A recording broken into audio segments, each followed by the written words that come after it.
Item ಯಾವುದೇ ಇರಲಿ try ಮಾಡಿ ಆಚಿ ಚಿಕನ್ ಮಸಾಲಾ. ಆಚಿ ಚಿಕನ್ ಮಸಾಲಾ. ನಾಳೆ ದಿನ ನೀವು ಕಾನೂನು ಹೋರಾಟ ಮಾಡ್ತೀನಿ ಅಂದಾಗ ಅಟ್ಲೀಸ್ಟ್ ಸಾಕ್ಷಿ ಹೇಳಕ್ಕೆ ಹೌದು ಸರ್ ನಾವೆಲ್ಲ ಇದ್ವಿ 3 ಜನ ಅವ್ರ ಮನೆಗೆ ಅಟ್ಯಾಕ್ ಮಾಡಿದ್ರು, ಅವ್ರನ್ನ ಎಳ್ಕೊಂಡು ಹೋದ್ರು, ಆ ಥರ ಯಾರೋ ಒಬ್ರು ನಿಮ್ಮ ಸಪೋರ್ಟಿಗೆ ನಿಂತ್ಕೊಂಡಿದಾರ? ಬರ್ಬಹುದು ಮೇಡಮ್, ಬರಬಹುದು. ಅಲ್ಲಿ ನೋಡಿದಂತ ಜನಗಳು ಬರಬಹುದು, ಬರ್ದೇ ಇರಬಹುದು, ಅದ್ ನನಗೆ ಗೊತ್ತಿಲ್ಲ ಮೇಡಮ್. ಬಟ್ ಆ ದಿನ ನನ್ನ ಮನಸ್ಸಿಗಾಗಿರೋ ನೋವು ನಾನು ಹೇಳ್ತೀನಿ. ಬಟ್ ಅವತ್ತು ಇವನ್ ತಮ್ಮ ಮತ್ತೆ ಇವನ್ ತಮ್ಮನ ಹೆಂಡತಿ ನನ್ನ ಮನೆಯಲ್ಲೇ ಇದ್ರು. ಶಮಂತಂದು ತಮ್ಮನ ಹೆಂಡತಿ ನನ್ನ ಮನೆಯಲ್ಲೇ ಇದ್ರು, ಅವ್ರಿಗೆ ಗೊತ್ತಿದೆ ಅದು. ಅವರು ಈ ವಿಚಾರವಾಗಿ ಮಾತನಾಡೋದಕ್ಕಿಂತ ನನ್ನ ಮನೆಗೆ ಬಂದು ಕೂತಿದ್ರು. ನಾಗಲಕ್ಷ್ಮಿ ಅವರು ಅರ್ಥನೇ ಆಗ್ತಾ ಇಲ್ಲ. ಅವ್ರಿಗೆ ನೀವು ಆಶ್ರಯ ಕೊಟ್ರೆ ಅವ್ರು ದುಡಿತಾ ಇರಲಿಲ್ಲ, ಅದಕ್ಕೆ ಕರ್ಕೊಂಡು ಬಂದೆ ಅವ್ರಿಗೆ ಆಶ್ರಯ ಕೊಟ್ಟೆ, ಅವರು ಈ ತರ ಎಲ್ಲ ಸಮಸ್ಯೆ ಆಯ್ತು ಅಂದ್ರೆ ಅವ್ರು ನ್ಯಾಯ ಕೊಡ್ಸೋಕೆ ಸ್ಟೇಷನ್ಗೆ ಹೋದೆ ಅಂತ. ಹಾಗೆ ನಿಮ್ಮ ಮೇಲೆ ಒಂದು ದೂರು ದಾಖಲಾಗುತ್ತೆ, ಪೊಲೀಸರು ಮನೆಗೆ ಬರ್ತಾರೆ, ಇಲ್ಲಿಗಲ್ ಆಕ್ಟಿವಿಟಿ ಆಗ್ಬಿಡುತ್ತೆ, ಅದು ಕಾನೂನು ಪ್ರಕಾರ ಅವ್ರು ನಡ್ಕೊಳ್ಳಲ್ಲ ಅನ್ನುವಂತ ಆರೋಪ. ಆ ಸಂದರ್ಭಕ್ಕೆ ಅವ್ರ ತಮ್ಮ ಅವ್ರು ಯಾಕೆ ಬಂದಿರ ಅಂದ್ರೆ ಇವಳು ಸಂತ್ರಸ್ತೆ ಕಂಪ್ಲೇಂಟ್ ಕೊಡಕ್ ಹೋಗಿರ್ತಾಳಲ್ಲ, ಅವಳು ಎಷ್ಟೊತ್ತಾದ್ರೂ ಸ್ಟೇಷನ್ ಇಂದ ಬಂದಿರಲ್ಲ.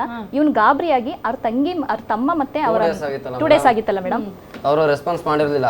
ಈಗ ನಾನು ನನ್ನ ತಮ್ಮನ ಅವ್ರ ಮಿಸಸ್ ಅವ್ರಿಗೆ ಫೋನ್ ಮಾಡಿ ಕರೆದಾಗ ಮೇಡಮ್ ಏನು ವಿಚಾರಣೆ ಏನಕ್ಕಾಯ್ತು ಅಂತ ಅವರು ವಿಚಾರಿಸೋದಕ್ಕೆ ಮನೆಗೆ ಬಂದಿದ್ರು.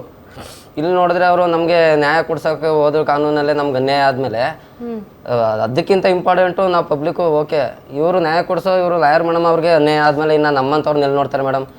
ತಪ್ಪು ಮಾಡ್ದವನು ಹೊರಗಡೆ ತಿರ್ಗಾಡ್ತವನು ಏನು ಮಾಡ್ದವ್ರು ಮರ್ಯಾದೆ ಕಳ್ಕೊಂಡು ತಪ್ಪು ಮಾಡವ್ರೆ ಅಂತ ಇಲ್ಲೆಲ್ಲವ 4 ಜನಕ್ಕೆ ಪಬ್ಲಿಕ್ ಮಾಡ್ಬಿಟ್ರಲ್ಲ ಅವರು ದ್ವೇಷದಿಂದವ. ಖಂಡಿತವಾಗ್ಲೂ ಮೇಡಮ್ ಇದು ಪ್ಲಾನಿಂಗೇ. ಖಂಡಿತವಾಗ್ಲೂ ಇದು ನನಗೂ ಅನ್ಯಾಯ ಆಗೈತೆ, ಇವ್ರಿಗೂ ಅನ್ಯಾಯ ಆಗೈತೆ. ಎಲ್ಲ ತಪ್ಪು ಮಾಡ್ತಿದ್ರು ಹೊರಗಡೆ ತಿರ್ಗಾಡ್ತವನೆ, ಅವ್ನಿಗೆ ಶಿಕ್ಷೆ ಆಗ್ಲೇಬೇಕು ಮೇಡಮ್. ಕಾನೂನು ಕೊಡ್ತಾ ಇಲ್ವಾ ಶಿಕ್ಷೆ ಗೊತ್ತಿಲ್ಲ, ನನ್ನ ಕೈಲಿಂದ ಕೊಡೋಂಗೆ ಮಾಡಬಾರ್ದು ಅಂತ ನಾನು ಕೇಳ್ಕೊತೀನಿ. ನಾನು ಸುಮ್ಮನೆ ಇದೆ. ಅವನ ಹೆಂಡತಿ ಆ ದಿನ ಧರಿಸಿದ ಬಟ್ಟೆ ಅವ್ನು ಎತ್ತಿಟ್ಟಿದ್ದಾನೆ, ಇವತ್ತು ಮೆಡಿಕಲ್ ಚೆಕಪ್ ಒಳಪಡಿಸ್ಲಿ ಆ ವ್ಯಕ್ತಿನ. ಓಕೆ, ಯಾವತ್ತು ಅತ್ಯಾಚಾರ ಆಯ್ತು ಹೆಂಡತಿ ಮೇಲೆ ಆ ಬಟ್ಟೆ ನಿಮ್ಮ ಜೊತೆಗಿದೆ, ಅದನ್ನ ರಕ್ಷಣೆ ಮಾಡಿ ಇಟ್ಕೊಂಡಿದ್ದೀರಾ.